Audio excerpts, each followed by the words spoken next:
Hello everyone, कैसे हैं आप सब। उम्मीद करूंगा घरों पर अच्छे होंगे, परिवार का ख्याल रख रहे होंगे। एक ऐसा बैंक जिसे भविष्य का मल्टीबैगर कहा जाता है और लोगों को बहुत ज़्यादा उम्मीदें हैं इस बैंक से। 2015 में शुरू हुआ था, तो क्यों मल्टीबैगर कहा जाता है, क्यों बेस्ट रिटर्न की उम्मीद पाल रखे हैं लोग, चलिए जानते हैं। तो दोस्तों, ये 1997 की बात है जब फाइनेंस इंडस्ट्री में एक नया नाम शामिल हो रहा था और वो नाम था आईडीएफसी। जी हाँ, वो दौर कौन भूल सकता है, कभी स्कैम तो कहीं कुछ। 1999 की बात करें तो उस साल इंडिया में non performing loan all time high पर थे, 14.7%। और उस दौर में इंफ्रा फाइनेंस में अपना नाम बनाना काबिले तारीफ था। कहते हैं ना, हर कंपनी को बनाने में कोई एक ऐसा हाथ होता है जिसका कंट्रीब्यूशन कभी नहीं भुलाया जा सकता। और आईडीएफसी में वो नाम था राजीव बीलाल। इनके बारे में फिलहाल आप इतना जान लीजिए कि अगर ये ना होते तो आईडीएफसी आज यहां नहीं होता। जहां बेड लोन के चलते फाइनेंशियल कंपनी को सर्वाइवल मुश्किल हो रहा था, ऐसे में आरबीआई से बैंकिंग लाइसेंस लेना किसी वंडर से कम नहीं था। और जब आईडीएफसी बैंकिंग में आया तो उस वक्त इसके पेरेंट कंपनी की होल्डिंग इसमें थी 40% की, और उसके शेयर होल्डर की लॉटरी लग गई, क्योंकि आईडीएफसी लिमिटेड के हर एक शेयर पर आईडीएफसी बैंक का एक शेयर एग्जिस्टिंग शेयर होल्डर को अलॉट हुआ। अब बैंक खुल गया, शेयर अलॉट हो गए, फिर क्या आगे क्या होना था बताइए। तो बैंक बनते ही आईडीएफसी लिमिटेड ने पहला काम किया कि इंफ्रा फाइनेंस बिजनेस को आईडीएफसी में ट्रांसफर कर दिया गया और बाकी के छोटे मोटे बिजनेस को अपने पास रखा गया। और इसके पीछे का मोटिव साफ था कि हाई प्रोफाइल लोन जो कि बैड लोन होते दिख रहे थे, उनसे छुटकारा पाना। इसका एग्जाम्पल हमने 2017 में देखने को मिलता है जब आईडीएफसी ने 5,000 करोड़ के बेड लोन पोर्टफोलियो को एडलवाइज एसेट रिकंस्ट्रक्शन कंपनी को बेच डाला था। अब एक इंटरेस्टिंग बात आपको बताते हैं कि इस बेड लोन प्रोफाइल में उस कंपनी का नाम भी था जिसे आप हमेशा चाहते हो कि वीडियो बने। गेस तो कीजिए कमेंट बॉक्स में। रुचि सोया।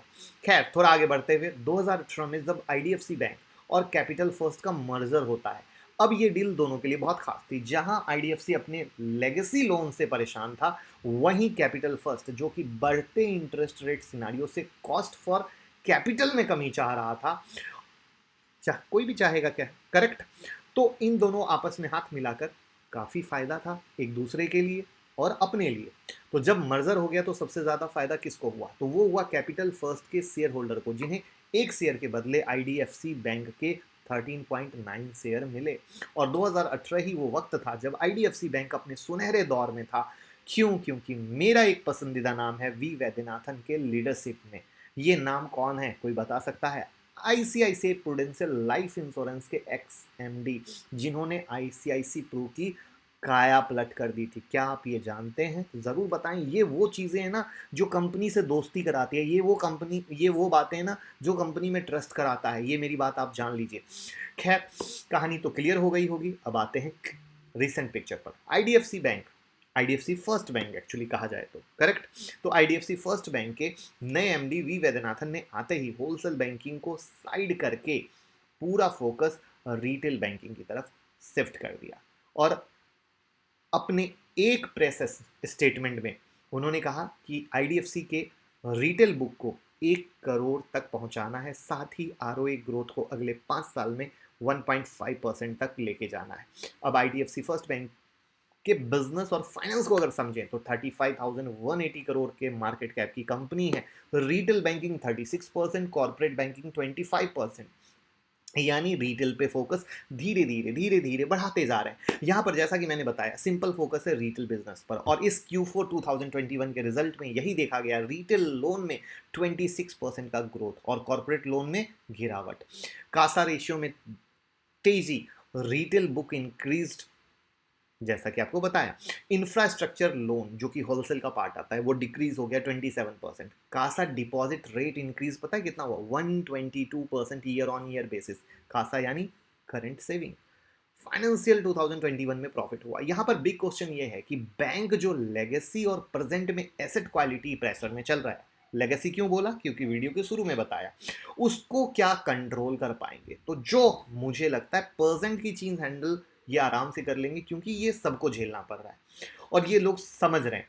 लेकिन लेगेसी बस कहीं से कुछ उल्टा पुल्टा ना कर दे, वो एक इनके लिए हमेशा प्रेशर रहा है और ये वो प्रेशर है जिसके कारण बैंक ग्रोथ कर रहा है बट वो कहीं ना कहीं जो कहते हैं ना पीछे से पैर खींचना, तो वो पीछे से पैर खींचने वाली बात होती है। और प्रेजेंट को हैंडल करने का प्रूफ ये कि कंपनी अपने विजन पर चलते हुए बैंक को प्रॉफिट में लाई है। अब कोरोना सेकेंड वेव का जो हिट है उसके बाद बैंक वापस परफॉर्म करना शुरू करेगी। क्यों बोला? क्योंकि ये इम्पैक्ट किस तरीके से कितना रहेगा वो तो हिट आएगा ही आएगा, क्योंकि फर्स्ट वेव में भी आया, अभी भी आ रहा है। तो बैंक ने खुद को इंफ्रास्ट्रक्चर लेंडर से रिटेल बैंक में चेंज कर लिया क्योंकि इनका फोकस ही यही है। बस टाइमिंग गलत हो गई कोरोना, वरना ये बैंक सुपर से ऊपर चल रहा होता। अब जैसा कि बैंकिंग इंडस्ट्री का वर्किंग पैटर्न हम सभी जानते हैं कि लोन से बैंक को प्रॉफिट होता है क्योंकि लोन इंटरेस्ट रेट हमेशा डिपॉजिट रेट से ज़्यादा होता है। अब मेन बात यहाँ आती है कि रिटेल लोन इतना है तो इससे क्या फ़ायदा, राइट? एक सिंपल एग्जांपल से समझते हैं। आपके पास 1,000 रुपए है और आप उस पैसे को ब्याज पे देना चाहते हैं, तो क्योंकि ये बात तो साफ है कि ब्याज का धंधा सबसे चोखा, तो यहां आप क्या करेंगे? पूरा 1,000 रुपए किसी इंसान को देना पसंद करेंगे या फिर 1,000 को टुकड़े टुकड़े में अलग अलग को देना पसंद करेंगे? क्योंकि किसी एक इंसान को दिया और वो विजय माल्या बन गया तो तब तो गए सारे पैसे। तो ये एक सिंपल फायदा होता है रिटेल लोन में। तो अब सोचने वाली बात ये है कि इनका रिटेल कस्टमर कैसे बढ़ा। तो इन्होंने मास्टर स्ट्रोक खेला, जहां पे सेविंग अकाउंट में 3 से 4% इंटरेस्ट मिल रहा था, इन्होंने 7% का इंटरेस्ट दिया और अब देना बंद कर दिया। पता है क्यों? क्योंकि इनके पास अब इतनी लिक्विडिटी हो गई है कि वो सफिशियंट हो गई है। तो इन्होंने अपना घटा दिया, कहा कि पहले कहा आओ डालो डालो, तो इनका कासा रेशियो कैसा बढ़ा वो मैंने दिखा दिया। अब वहां पे इन्होंने अब इनके पास भरपेट हो गया तो अब रोक दिया। तो इसका मतलब क्या? बैंक का ट्रिक काम किया, सुपर सक्सेसफुली। और वो पैसे से अब क्या करेंगे वो भी गेम है, वो भी हम आपको बताएंगे। तो एक चीज तो आप समझ गए कि भैया कौन नहीं जुड़ना चाहेगा ऐसे बैंक से, करेक्ट है ना? और बैंक बिल्कुल विजन के साथ काम कर रही है। अब यहां पर इनके शेयर होल्डिंग पैटर्न को देखें तो 36.6% होल्डिंग प्रमोटर की है और एफआईआई की होल्डिंग कुछ कम नहीं बल्कि 10.33% है। अब कंपनी ने खुद का टारगेट सेट करके खुद को रिटेल में चेंज किया, जो कि मैंने बताया। वैसे ही इनका नेक्स्ट टारगेट है होम लोन। इनका प्लान क्या है? ये चाहते हैं कि टोटल लोन पोर्टफोलियो को होम लोन में 40% कर लिया जाए। अब यहां से पैसे आएंगे तो इनके पास कासा पैसा इतना आ गया है डिपॉजिट से, आसानी से होम लोन दे सकते हैं और अच्छा रेवेन्यू जनरेट करेंगे। और आपको एक और डेटा फिगर बता दूं तो आप लाइक का बटन दबा देंगे। होम लोन का मार्केट साइज क्या समझते हैं आप? 25 ट्रिलियन का है बॉस। और प्रॉपर्टी बैक्ड लोन का भी मार्केट इतना ही 25 ट्रिलियन का है। ये वो प्यारी प्यारी चीजें ना जिससे आप समझ पाओगे। लाइक का बटन दबा देना। तो काफी बड़े मार्केट में काफी बड़ी सोच के साथ स्टेप बाय स्टेप कंपनी खुद को मजबूत करते हुए अपने लेगेसी से छुटकारा पाते हुए आगे बढ़ने की कोशिश में लगी हुई है। और 5 साल के हिसाब से 10 साल के हिसाब से एक इन्वेस्टमेंट में जिस तरह का विजन चल रहा है वी वैद्यनाथन के लीडरशिप के हिसाब से, वो सब चीज़ें मुझे पर्सनली अच्छा लगती हैं, जिसके कारण हमने आपको ऑलरेडी दिया है कई बार ये स्टॉक, कई बार वीडियो बनाई है। जिनको पुराना मालूम होगा तो बस यही तरीका है कि कैसे इन्वेस्टमेंट के ट्रेड को होल्ड किया जाता है। उम्मीद करूंगा इन्फॉर्मेशन पसंद आई हो। बस लाइक कमेंट करके प्यार देते रहिए और लोगों के साथ शेयर करते रहिए। Thank you so much.